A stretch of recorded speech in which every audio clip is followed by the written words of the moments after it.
Abandoned in birth, betrayed by a millionaire, the shocking payback that shattered him.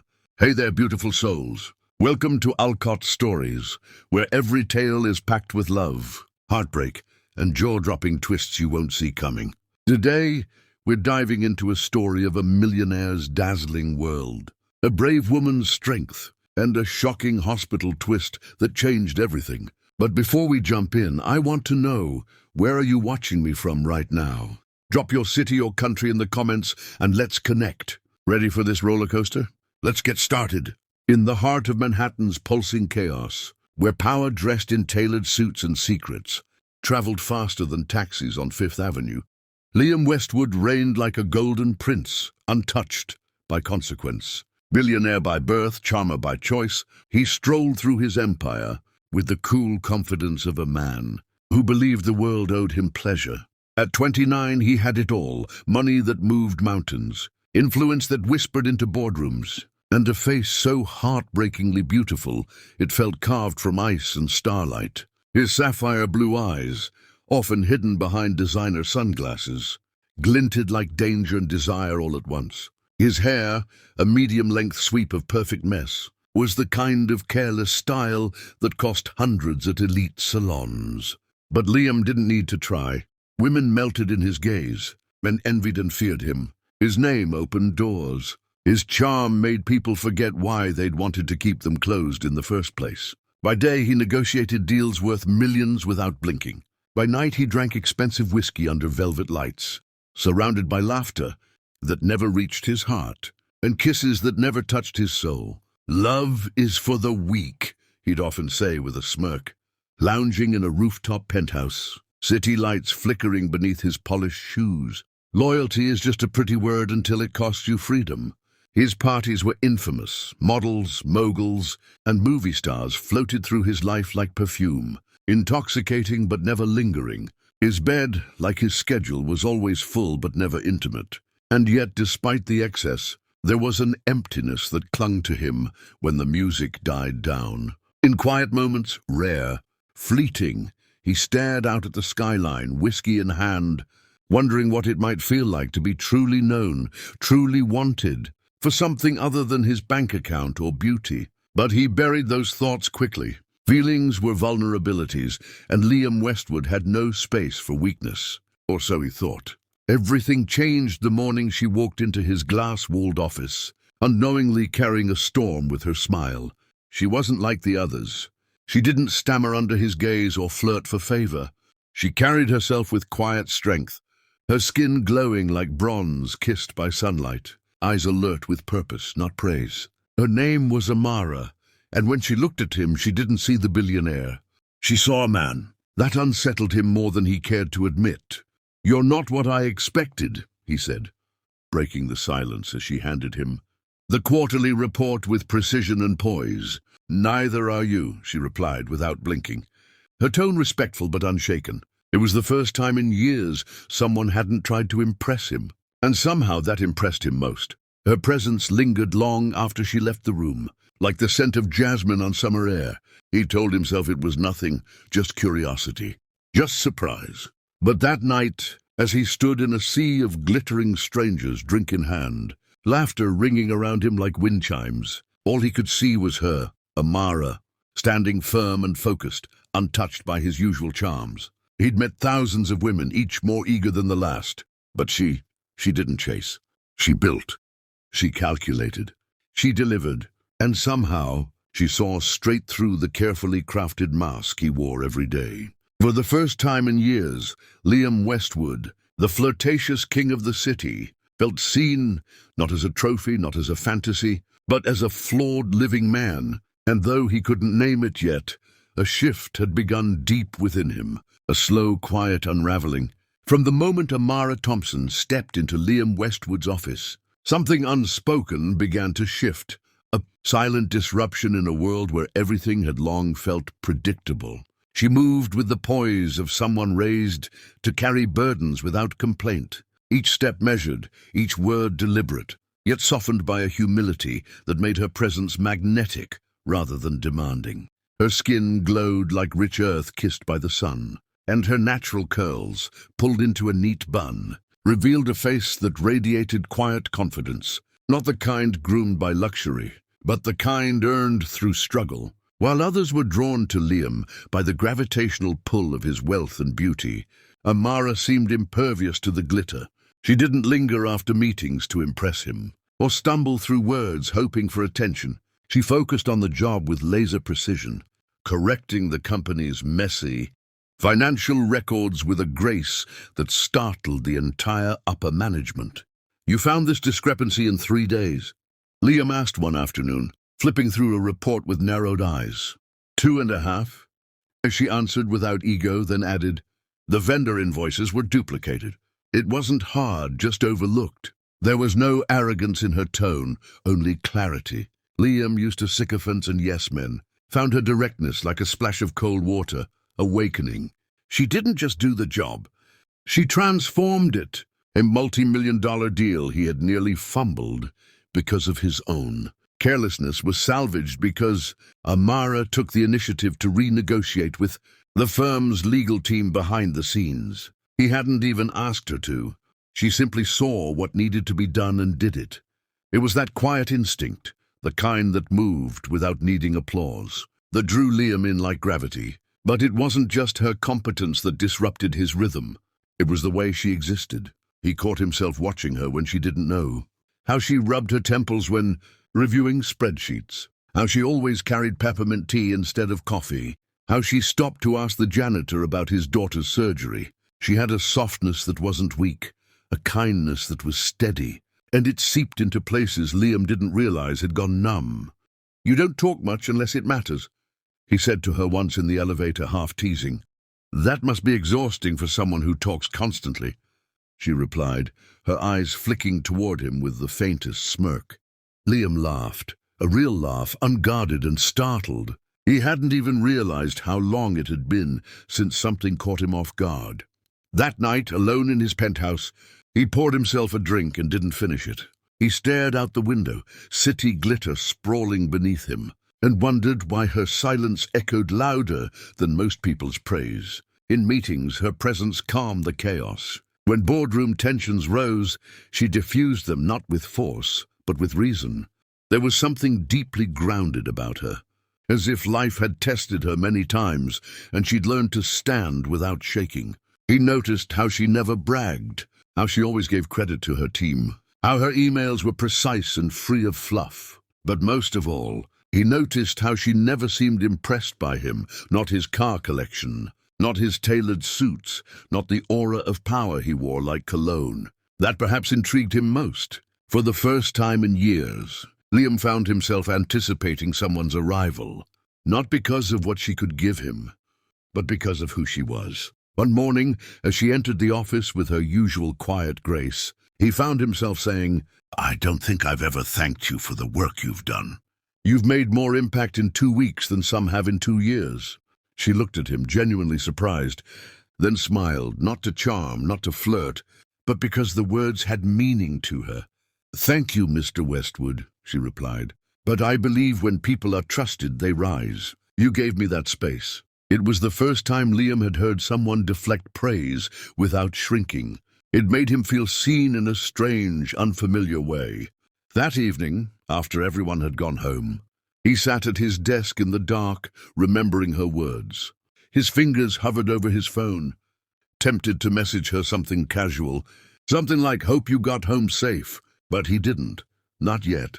Instead, he sat in silence, smiling to himself, because, for the first time in years, he wasn't chasing the thrill. He was watching something far rarer unfold: respect. And buried somewhere beneath that, something deeper was stirring, something he couldn't name yet, but it softened the edges of his restless heart. Liam didn't remember the exact moment admiration turned into affection, or when casual glances across the boardroom began carrying weight, but it happened slowly, like rain soaking into dry earth, subtle but undeniable.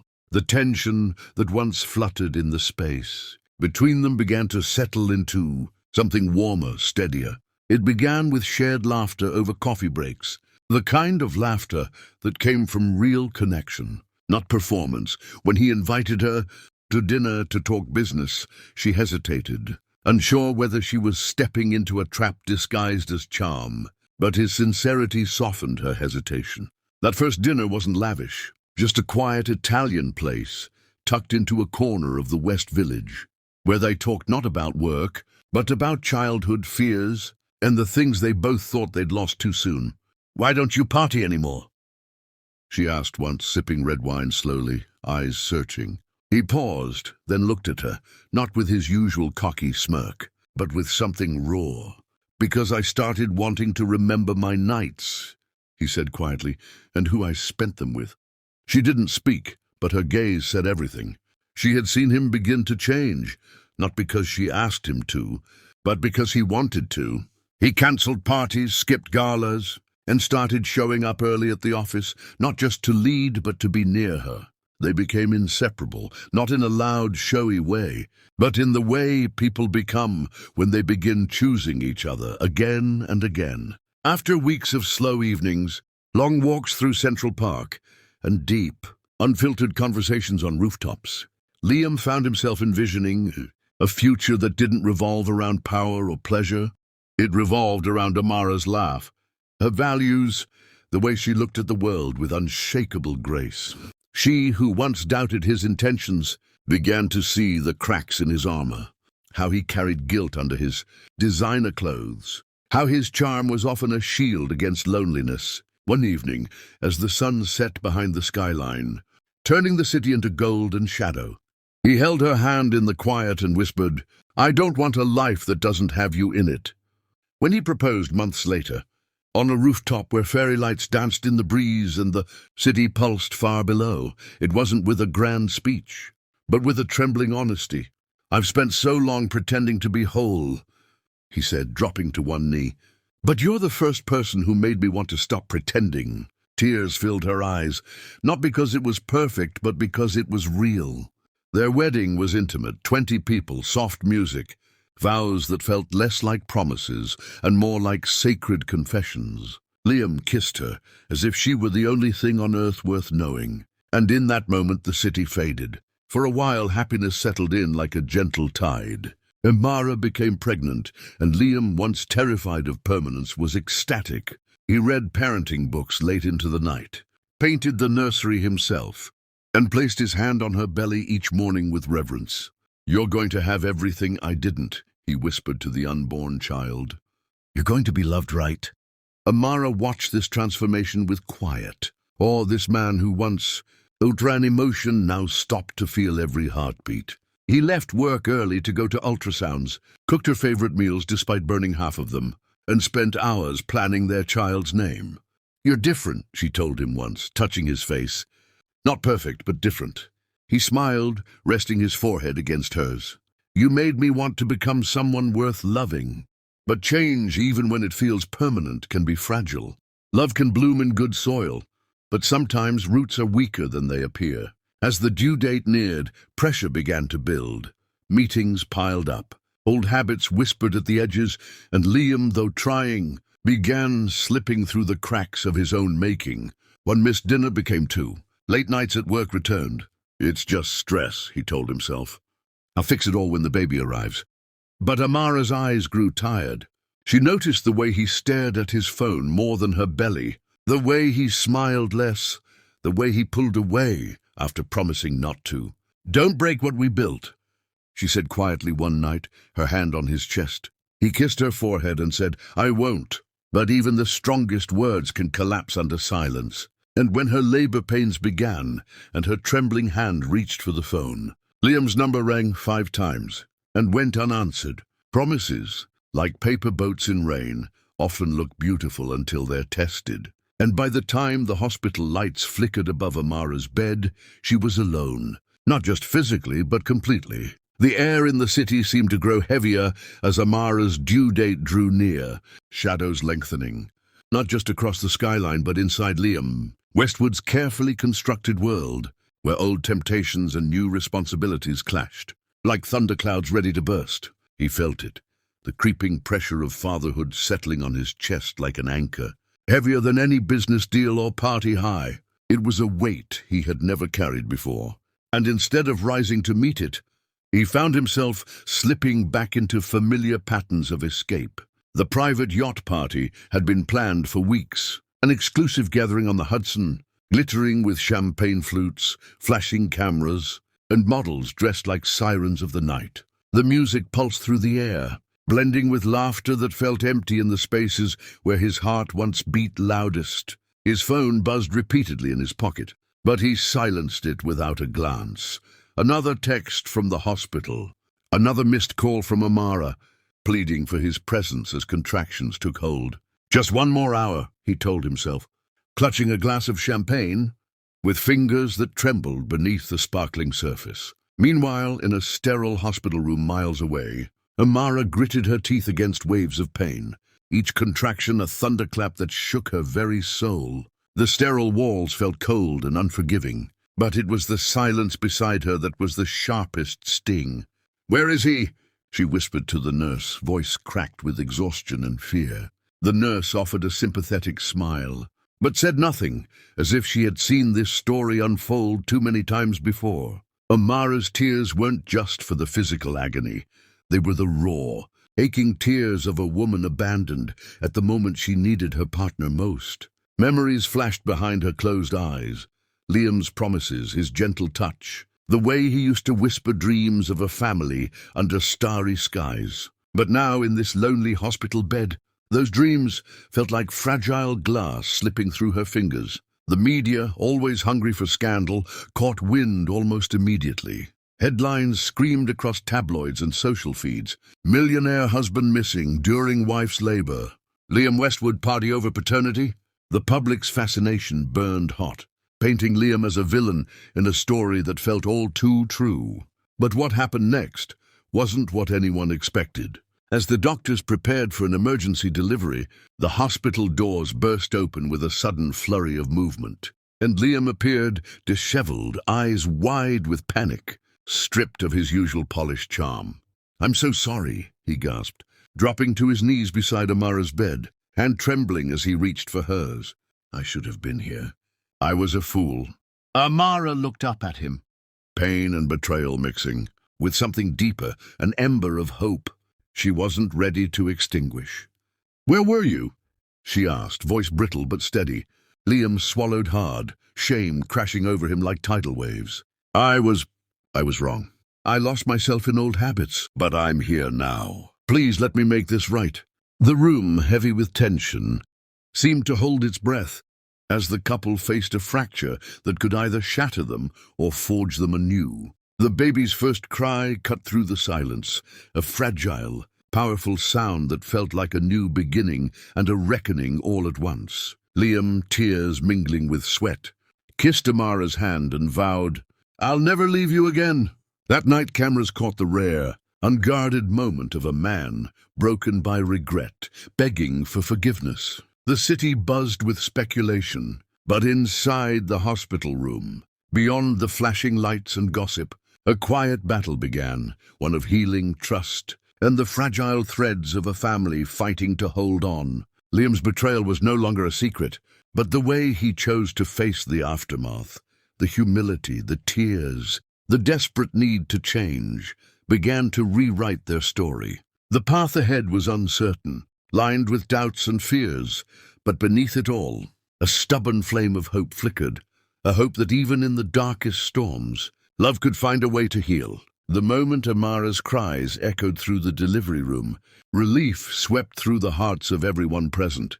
The baby was born healthy, a fragile bundle of hope. Yet joy was quickly shadowed by dread as Amara suddenly collapsed, her body betraying her in the cruelest way. Doctors rushed in, faces taut with urgency, revealing a rare but devastating complication, postpartum, internal bleeding that threatened to drain the life from her unless immediate surgery was performed. But the stakes soared higher when they realized Liam's absence had turned critical. His signature was required on consent forms that no one else could authorize. Time bled away as minutes stretched into unbearable hours, the tension thick like suffocating fog in the sterile hospital corridor. Nurses and doctors moved swiftly, calling for anyone who could help. But the only person authorized was the man who had promised to be there, but was nowhere to be found. Then, as if conjured by some miracle or cosmic intervention, a well-dressed stranger appeared, a man who stepped forward calmly, signing the consent papers with quiet confidence. His face a mask of solemn determination. Security cameras later revealed the mystery man's poised figure, suit impeccable, eyes sharp with purpose, signing under Liam's name and granting permission for the life-saving operation that pulled Amara back from the brink. The hospital buzzed with questions. Who was this enigmatic savior? Staff whispered theories, but no one knew the truth. And when Amara finally awoke, groggy and disoriented, the stranger was nowhere to be found, leaving only lingering questions in her mind. Meanwhile, Liam stumbled into the hospital hours later, reeking of alcohol, guilt staining every step as his shame wrapped him in suffocating chains. His usual confidence was shattered. He was a broken man, confronting the devastating consequences of his absence. Yet when he looked at Amara's face, once soft and full of warmth, he saw a transformation more painful than any wound. Her eyes, wide open now, were cold, distant, empty.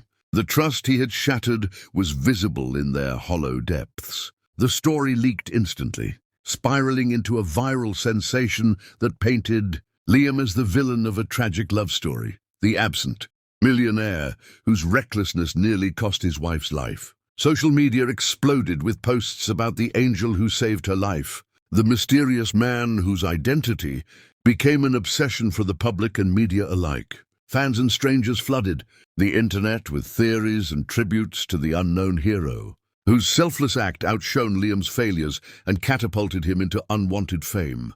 Meanwhile, Liam found himself drowning in a sea of global condemnation, a pariah in his own life, left holding a newborn he had barely touched, a fragile symbol of what he had almost lost forever. The hospital room became a battleground of emotions, hope tangled with resentment, love bruised by betrayal.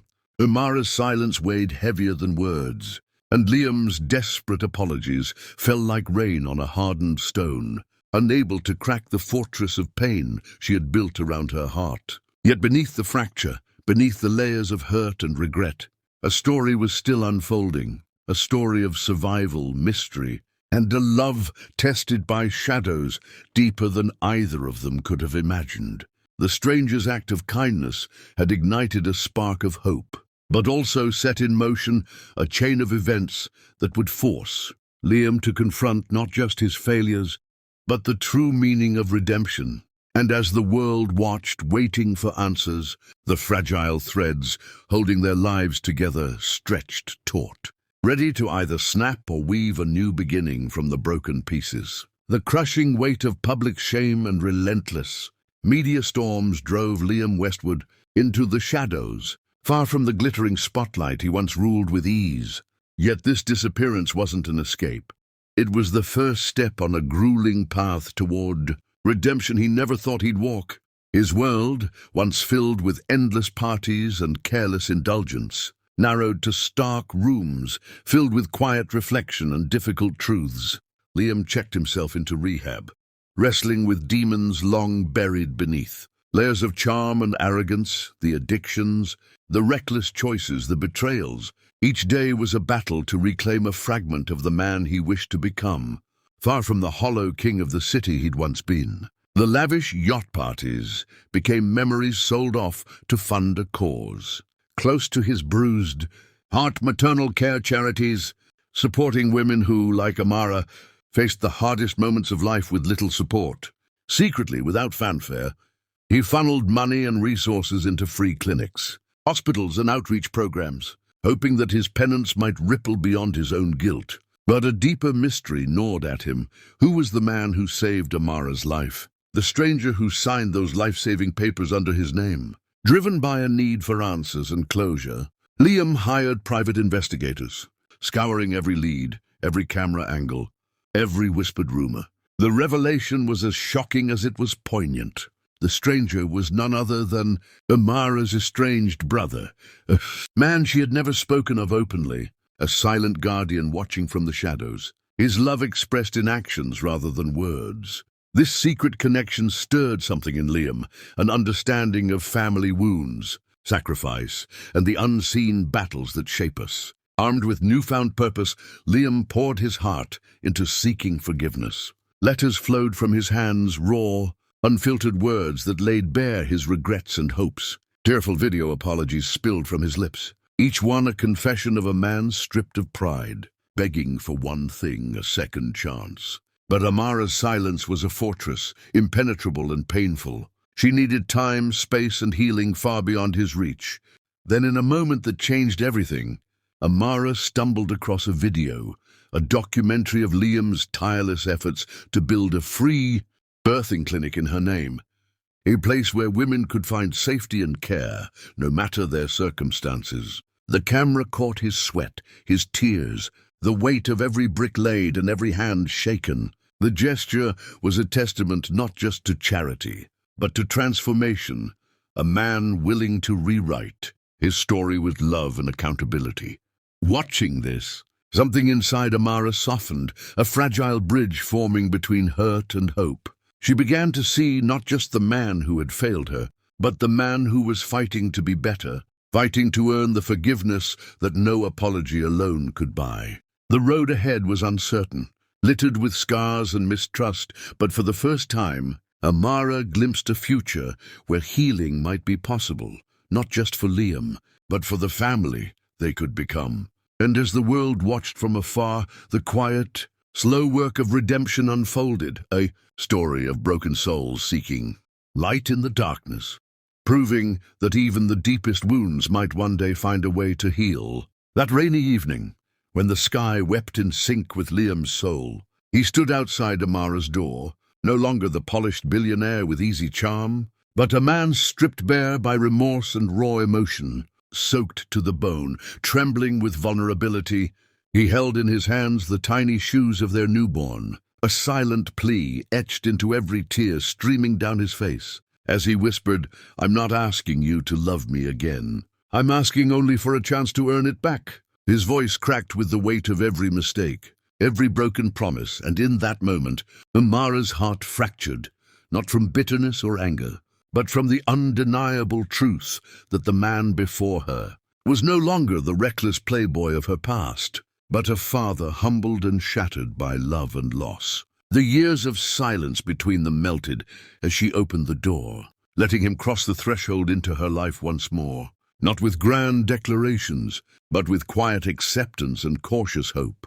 Days turned to weeks, and slowly, they navigated the delicate dance of co-parenting, learning to share joy and sorrow in equal measure, each smile a small victory, each moment of laughter a healing balm on their battered hearts. The newborn, their shared miracle, became the bridge over the chasms of pain, a living testament to forgiveness and second chances. As seasons changed, the distance between them shrank, replaced by a tentative friendship that blossomed into something deeper, a rediscovery of the love that had once seemed lost beyond repair.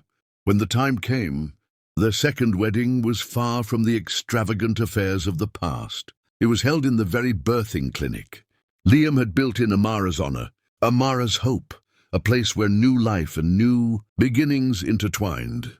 Surrounded by the soft glow of candlelight, the hum of healing whispered through the walls, and the faces of those who had witnessed their journey stood as silent witnesses to a love forged in fire and tempered by grace. In that sacred space, promises were made anew, not of perfection, but of persistence, respect, and unwavering commitment. Liam, no longer a king of fleeting pleasures, vowed to be the father and partner Amara deserved, while she, strong and radiant, embraced the vulnerability of opening her heart once again. Their story, once marred by betrayal and heartbreak, had transformed into a testament of resilience and hope, a narrative that spoke not only of mistakes, but of courage, forgiveness, and the relentless power of love to heal even the deepest wounds. As the rain outside softened to a gentle drizzle, inside Amara's hope, laughter echoed freely, mingling with whispered dreams of a future. Where family meant more than blood or fortune, it meant trust, loyalty, and the courage to start over. Together, they stepped forward, hand in hand, into a life rewritten by grace, proving that sometimes the most beautiful chapters emerge from the darkest trials, and that love, when nurtured with patience and humility, can rise again, stronger and more radiant than ever before.